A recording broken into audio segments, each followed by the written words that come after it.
Hi, hello, my name's Ollie and this is Book Draw. For those who don't know, I enjoy making images which are based on queer fiction. Today I am looking at 13 Reasons Why, which was written by Jay Asher and adapted by Brian Yorkie into a Netflix series. So I wanted to concentrate on the comparison between the book and the Netflix series. I watched the series first and then ended up buying the book because I really enjoyed the series. And on the book side, you are introduced to the character Clay, and Clay ends up receiving this box with these 13 tapes, and it slowly reveals the 13 reasons why Hannah Baker ended up committing suicide. I feel as though I should say as well, in terms of spoiler alerts, I will be making reference to different elements of the actual story. For those of you with triggers talking around suicide or sexual abuse, this is going to have several of those references in there, so I don't want to harm you in any way. And I am actually assuming that by watching this video you have actually seen either the series or read the book, because I think in this scenario it won't actually make that much sense to you if you've not done either one of those things, and preferably you will have done both. In the series it goes through exploring all the different characters in there, and I was really impressed by the sheer number of queer voices that were in that narrative. But however, when it came to actually reading the book, none of those existed. They just don't go into it. But the story itself doesn't in general go a lot into the depth of the other surrounding characters who have contributed to Hannah making the decision to commit suicide. And it might seem really odd that I'm actually focusing on the TV series rather than the book, because my channel focuses on LGBT characters in literature, and in this case they are not visible. But that's because the book is 10 years earlier than the TV series, and the TV series handles it really well. With Hannah Baker, she is not a binary character. She is quite open and fluid in her exploration of her sexual identity. She goes with both men and women, but she doesn't have a sense of shame with it.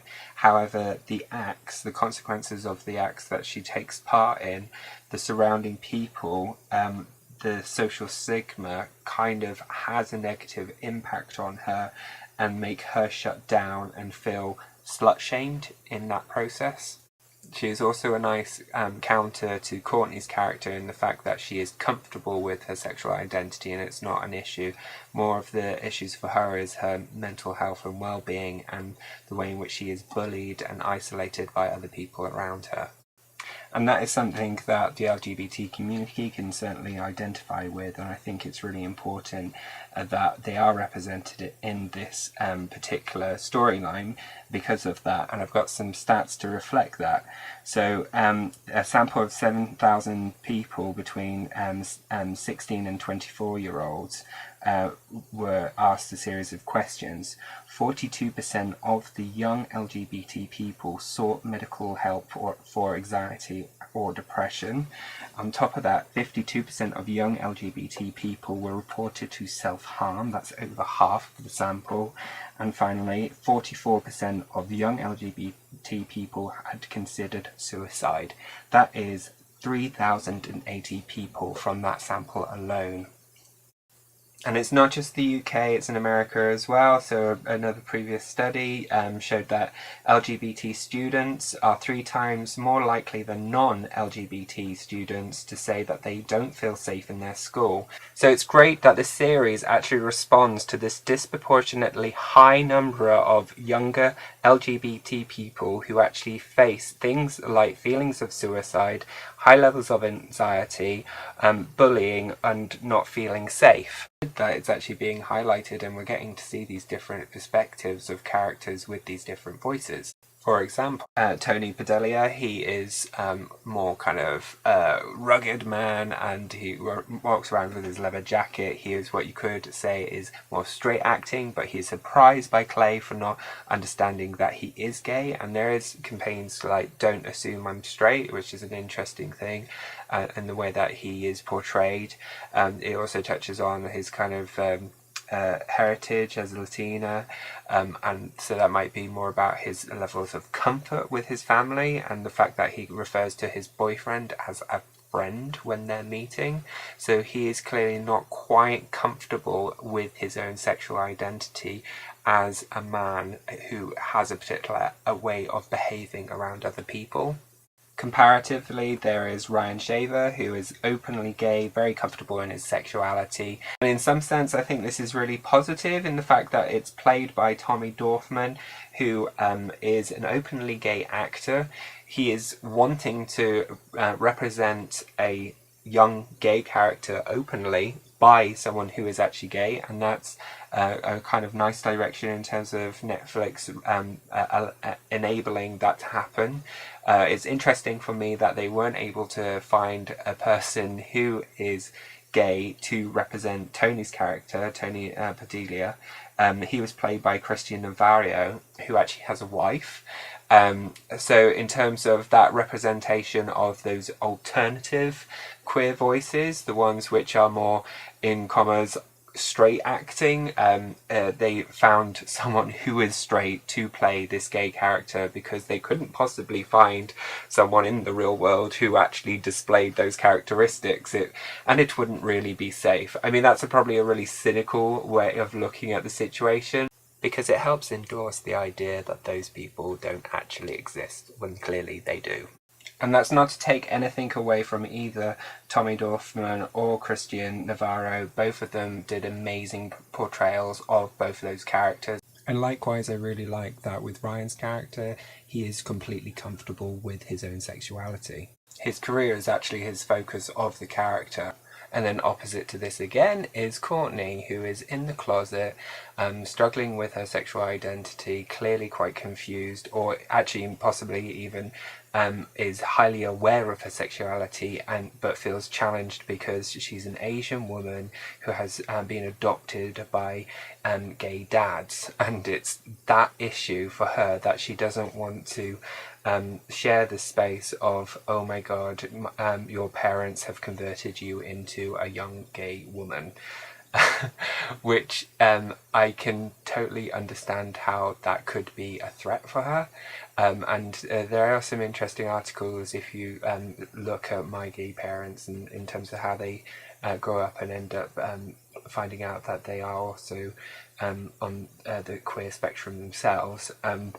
It raises all that nature-nurture debate, and it's interestingly thread into this when you also complement it with race and how she's feeling put upon by all these external factors, and how she then chooses to present herself, and the threat of Hannah and comes into play, and she is one of the contributors in the series who say we need to prevent Clay from outing all our stories. Which totally does not happen in the book. She has a more of a minor role in terms of the relationship she forms with Hannah. She actually gives her a back massage instead, so that's like a lot more condensed. Courtney does make a reappearance at the jacuzzi though, where the rape scene occurs. The nature of the sexual assault and attack on Hannah is dramatised and embellished. Courtney is present in the jacuzzi and decides to get up and leave, leaving Hannah by herself, and it almost seems a moment where she is aware of what might take place next, and that's kind of much more unsettling when you actually reflect on it. What I do appreciate about the TV series is that it really explores what happens to the characters in those moments, and if you watch the further reasons a bit after the actual TV series, they do note that they have spoken with survivor of rape and sexual abuse. And what I also think is probably the most effective thing in the TV series over the book is actually the suicide scene, because it is so graphic and so disturbing.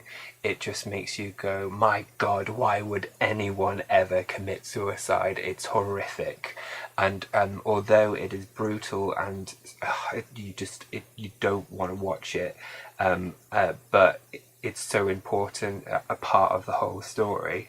I think it is an excellent deterrent for anyone who has feelings of suicide to go, why do I want to do this? And hopefully it makes them look for alternative ways to manage their life and seek help and seek support and find a place where they can become happy, because just ending your life in that manner, it just cannot be. Surely there has to be another way, there has to be another option, and I hope that is something that people take with them once they've actually watched the television series. And it's harder to gain that from the book, though. What Clay does do is he reaches out to Sky at the end of the book, which I think is really strong and good way to end the story. I think that's probably enough of me rambling on about all my thought processes. I hope I was kind of coherent enough to explain myself. I'd be really, really interested in your thoughts, because I have been thinking about this book for the last couple of weeks, and my experience watching the Netflix series. I mean, this was one which I binge watched over the course of a couple of days with my partner. So I'd be massively interested in how other people reacted. Do you think I'm off the mark? Do you think I'm being inappropriate in terms of the statements which I'm making about the way in which people are represented in the series?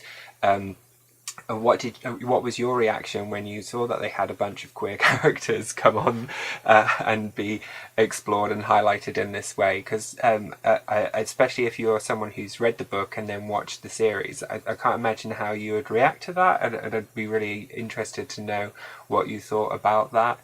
Was it appropriate for you, or was it too much? I mean, there are a number of them, and I'm still unsure about how I feel about the sheer volume of LGBT characters, and I feel really weird for saying that as someone who is gay. Like, why am I complaining that there are so many? It's great. It's good that they are being represented, but it also did feel like a lot. Anyway, this has been interesting and very different for me. I hope people don't hate on me too much for exploring the book, even though it didn't actually have any LGBT characters in the book. It was more from the series, but I thought it was an interesting debate in terms of looking at the book compared to a series, and how also that course of time. I mean, there's 10 years difference in this. Anyway, I have been rambling on. This has been really fun. Check me out on social media. Please come back for some more. I'm going to be going back to some more of my kind of original content in terms of doing more review-based stuff. I've just had all these kind of thoughts and ideas, and I wanted to share them with you. I hope this has been interesting to you.